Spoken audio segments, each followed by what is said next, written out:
항상 야곱을 보면서 그런 생각을 계속 하게 되는데요. 참 가장으로서 할 말을 잃게 만드는 사람이다. 오늘 말씀도 이제 하반절 가장 끝의 부분을 우리가 생각해 보게 됩니다. 어제 잠깐 그 양평에 제가 내려갔습니다. 어머니의 이제 부탁에서 저희가 어머니가 저희는 땅은 없는데 이제 이렇게 빈 공간에 텃밭을 이렇게 한 10평 정도, 뭐 10평도 안 될 거예요. 작은 땅을 이렇게 일궈서 이번에 고구마를 이제 계속 거기다 심는데, 고구마를 심는다 하니까 거기는 기계도 작으니까 당연히 기계도 갈 수도 없고 기계도 없고 그냥 삽으로 이렇게 읽어야 되거든요.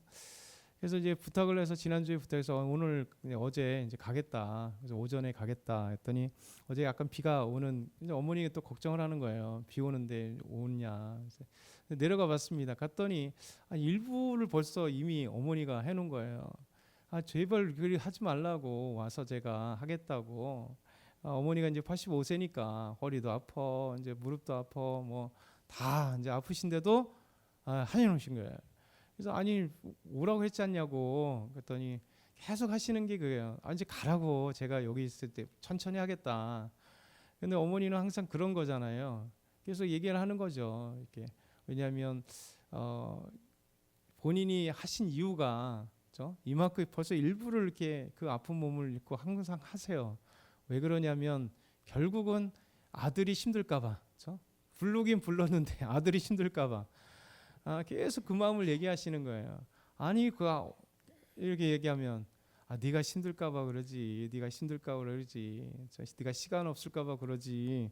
그러면서 어쨌든 간에 그 마음이 이제 막 계속 전달되니까 미안하잖아요. 뭐 제가 가면 그래도 1시간이면 그냥 빨리 파고 오면 되는데 어머니는 이제 자식이 힘들까봐 항상 그 부모의 마음이 그거잖아요. 어떻게 하면 자녀들이 조금 잘 살기를 원하고, 어떻게 하면 자녀들이 조금 편안하게 사는 것, 뭐 그런 것들이 생각 들잖아요. 계속 그 얘기하면서 이제 같이 어쨌든 간에 뭐 1시간도 안 걸리잖아요. 그래서 하늘 이렇게 땅을 파고 있는데도 꼭 옆에 가서 또 뭘 하고 있잖아요. 또 제발 좀 가만히 계시라고. 힘든데 계속 하시니까. 그러니까 부모의 그 아름다움이 참 사실은 자녀들이 볼 때 우리가 이제 안 해도 될 만한 나이고 뭐 안 해도 될 만한데, 부모는 항상 이렇게 자녀들을 위해서 무엇인가 조금이라도 돈을 아껴서 주려고 하고 조금이라도 뭘 이렇게 하려고 하는 게 부모잖아요. 그래서 사실은 그런 사랑들을 우리가 받고 자라고, 또 우리가 지금도 나이가 되는데도 불구하고 부모님들은 어떻게 하면 우리 자녀들 이런 생각을 하잖아요. 근데 이제 야곱을 보게 되면 이런 고정적인 관념을 계속 깨는 게 야곱이에요. 그러니까 야곱은 결국 자기밖에 없거든요. 그 나이가 들어도 자기. 그러니까 성경을 잘 읽어보면, 이제까지 한번 여러분들도 창세기를 쭉 읽어오시는데 야곱이 자기 자녀에 대해서 깊이, 나중에 이제 요셉 빼고 자기 자녀들에 대해서 이름을 부르거나 자기 자녀들에 대해서 어떻게 했던 사건을 기록한 게 없어요. 그렇죠? 분명히 지금 11명의 자녀입니다. 11명의 자녀. 그런데 어차피 원치 않았던 결혼을 했던 레아. 그러니까 레아가 아들들을 쭉 낳고 있는데도 그 아들들 때문에 레아를 사랑하거나 그 레아에게 뭐 좋은 감정을 가진 적도 없고, 그리고 그 자녀들 때문에 와 할렐루야, 아담처럼 여호와로 말미암아 득남하였다 가인을 할 때 뭐 그렇게 할렐루야 찬양하고 기뻐한 것도 없고요. 그러니까 성경을 보면 참 야곱이 그 인생 11명이 나오면서 적어도 거의 20년 가까운 시간 동안 이 자녀 레아를 통해서 두 시녀를 통해서 또 마지막에 라헬을 통해서 자녀를 낳는데, 그런 것들이 참 없다는 생각이 들어요.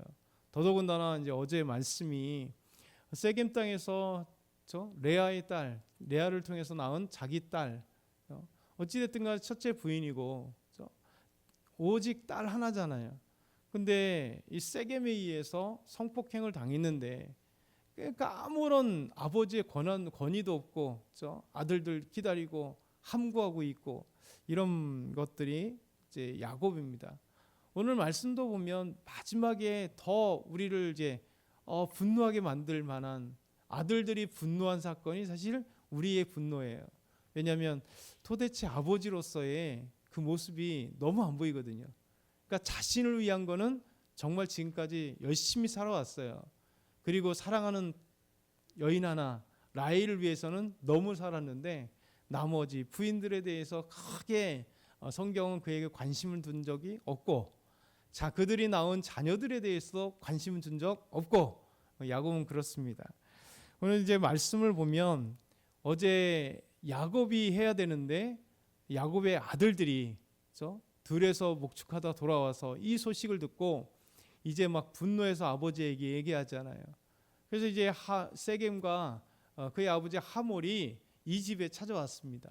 근데 찾아와서 야곱과 대화를 하는 게 아니라 야곱과 아들들과 지금 대화를 하고 있어요. 오늘 말씀을 먼저 보면 그 야곱 아들들과 하몰과 세겜이 찾아와서 이제 서로 대화를 하고 이야기를 하는데 그들의 목적, 셈법이 다르더라는 거죠. 그렇죠? 인간적인 셈법이 너무 다른 거예요. 오늘 말씀 보면 이 이유들이 오늘 나타납니다. 20절에서 23절 우리 천천히 한번 읽어볼까요? 20절에서 23절 시작. 하몰과 그의 아들 세겜이 그들의 성읍 문에 이르러 그들의 성읍 사람들에게 말하여 이르되 이 사람들은 우리와 친목하고 이 땅은 넓어 그들을 용납할 만하니 그들이 여기서 거주하며 매매하게 하고 우리가 그들의 딸들을 아내로 데려오고 우리 딸들도 그들에게 주자. 그러나 우리 중에 모든 남자가 그들이 할례를 받은 같이 할례를 받아야 그 사람들이 우리와 함께 거주하여 한 민족 되기를 허락할 것이라. 그러면 그들의 가축과 재산과 그들의 모든 짐승이 우리의 소유가 되지 않겠느냐. 다만 그들의 말대로 하자.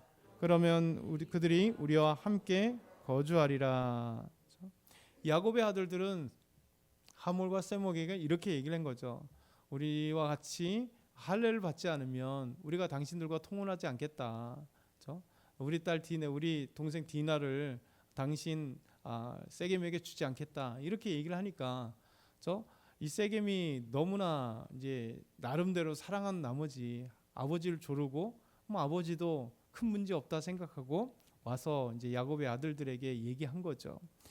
근데 두 셈법이 너무 다른 겁니다. 이제 뒤에 여긴 나오지 않지만 좀 뒤에 보면 야곱의 아들들은 복수, 딸 디나를 더럽힘으로 자기 동생을 더럽힌 것 때문에 수치 너무나 고통스럽게 한 것이기 때문에 이제 이 자들을 어떻게 할 것인가 이 복수에 찬 마음으로 생각을 한 거죠. 그래서 할례를 행하라 하놓고 무엇인가 복수의 기회를 지금 찾고자 했던 거고요. 그리고 세겜과 하몰은 사실은 이 세겜이 이 여인을 사랑한다라는 말은 계속 표현을 하지만 그 성사람들을 이렇게 이야기하면서 설득한 이유가 있습니다. 결국 세겜과 그리고 하몰은 자기 민족에게 자기 동네 사람들에게 이렇게 얘기합니다. 우리가 할례를 해야 그들이 우리와 통혼한다.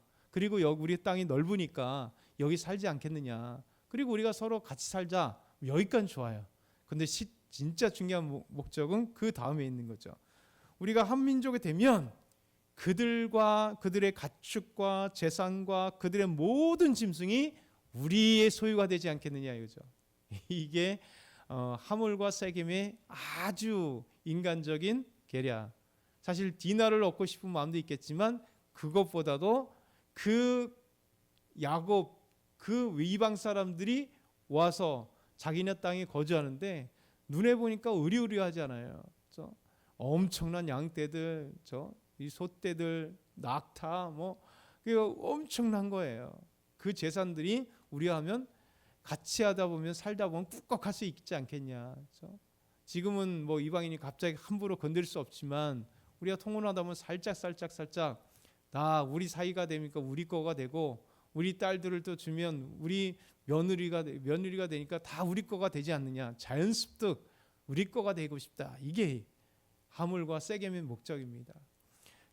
이게 이 두 하물과 세겜과 야곱의 아들들과 만나서 서로 이야기한 손익계산서의 그 목적입니다. 이것이 참으로 인간적이다라는 생각이 듭니다. 그리고 또 어떻게 보면 자연적인 거죠. 욕심, 인간의 욕심들이 어떻게 하면 저것들을 다 우리 거를 만들 수 있는가. 저 딸도 우리 걸 만들어 버리고, 가족들도 우리 걸 만들어 버리고, 모든 재산도 다 우리 걸로 돼 버리자, 이런 겁니다. 근데 야곱의 아들들의 목적은 이제 또 따로 있는 거죠. 결국 그들이 할례를 이제 사람들과 그 성읍 사람들과 이제 함께 재산을 취하려고 생각하니까 그러면 할례를 해야 되잖아요. 그러니까 할례를 행하게 됩니다. 그때 그 사람들을 이제 죽이게 되는 그 사건이 다음에 오게 되는 거죠. 24절부터 27절 보면 같이 한번 읽어볼게요. 성읍으로 출입하는 모든 자가 하물과 그의 아들 세겜의 말을 듣고 성읍으로 출입하는 그 모든 남자가 할례를 받으니라. 제3일에 아직 그들이 아파할 때에 야곱의 두 아들 디나의 오라버니 시몬과 레이가 각기 칼을 가지고 가서 몰래 그 성을 기습하여 그 모든 남자를 죽이고 칼로 하물과 그의 아들 세겜을 죽이고 디나를 세겜의 집에서 데려오고 야곱의 여러 아들이 그 시체에 있는 성읍으로 가서 노력하였으니 이는 그들이 그들의 누이를 더럽힌 까닭이라. 아멘. 사실 할례를 이야기한 이유가 바로 여기 있는 거죠.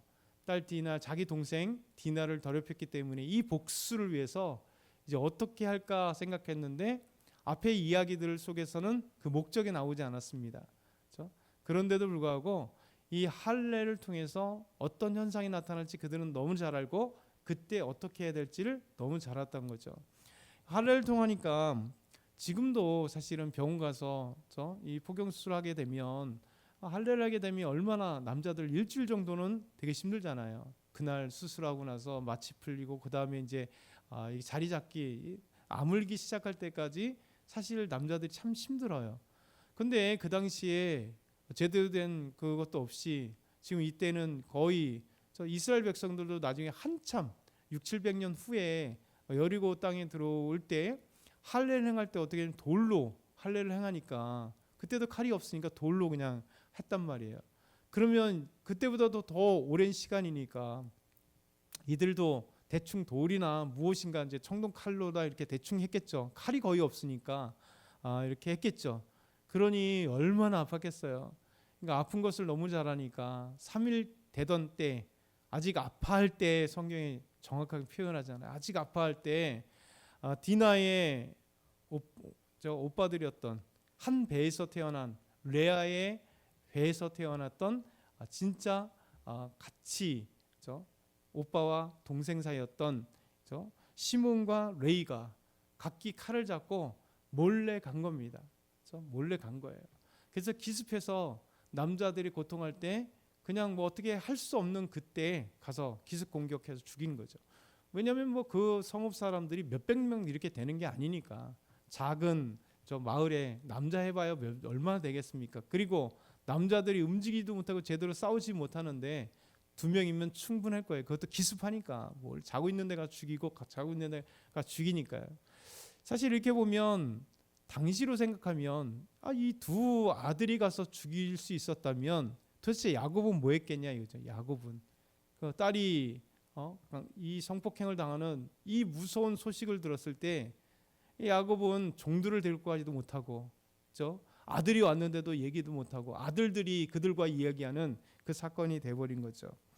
그러면서 딸이 디나를 여동생을 데리고 왔다 이렇게 표현하고 있습니다. 그럼 이제 무슨 얘기일까요? 적어도 할례할 때 3일 걸렸고요. 그리고 이제 그 전에 했으니까 적어도 4일 내지 5일 정도 여동생이 지금 거기에 잡혀 있는 거예요. 성폭행도 고통스러운 건데 지금 사랑하지 않는 사람과 지금 거기에 잡혀 있는 거죠. 야곱은 아무런 찾지도 않았던 거죠. 그러면서 야곱은 마지막으로 보면 막 속 터질 일이 여기 있는 거예요. 야곱은 내가 죽게 생겼다 이거예요. 내가 죽게 생겼다. 우리 가족이 죽게 생겼다는 거죠. 우리는 적은데 이자들 죽이니까 그 주변에 가나안 그들의 족속들이 얼마나 많은지 아냐. 아들들이 분노하는 모습이 마지막으로 나오는 거죠. 마지막 절 보면 이렇게 얘기합니다. 그렇죠? 시몬이 야곱이 시몬과 레이에게 이르되 너희가 내게 화를 끼쳐 나로 하여금 이 땅의 주민 곧 가나안 족속과 브리스 족속에 악취를 내게 하였으니 나는 수가 적은즉 그들이 모여 나를 치고 나를 죽이리니 그러면 나와 내 집이 멸망하리라. 그들이 이르되 그가 우리 누이를 창녀같이 대함이 옳으니입니까? 그렇죠? 이 야곱이 하는 얘기 보세요. 잘했다가 아니잖아요. 보통이면 잘했다 해야 될 거 아니에요. 분노해가지고 내 딸을 갖다 감히 전 사랑하는 여동생을 감히 너희들이 잘했단 말이야. 다 같이 가서 죽이지 왜 둘만 갔냐? 뭐 이래야 될 거 아니겠어요? 여러분과 저 같으면 그럴 것 같아요. 좀 분노해서 그냥 복수에 이렇게 칼을 복수하는 건 다 나쁘겠지만 지금 이 사건은 그러잖아요. 근데 야곱은 오히려 뭐라고 얘기합니까? 나 내가 죽게 생겼다. 내가 죽게 생겼다. 나의 가족과 이렇게 얘기했잖아요. 우리 가족도 아니에요. 내 가족과 이 우리는 적은데 쟤들이 이것 때문에 화가 나서 우리를 쳐 죽이면 어떻게 되겠냐. 그러니까 그것만 걱정되는 거예요.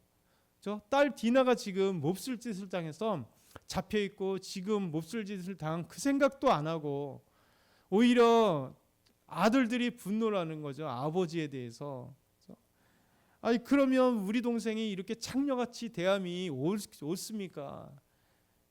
저 복수해서 잘했다 칭찬받지는 못할 망정 오히려 책망을 받고 있으니까 이 자식들이 얼마나 분노하겠어요.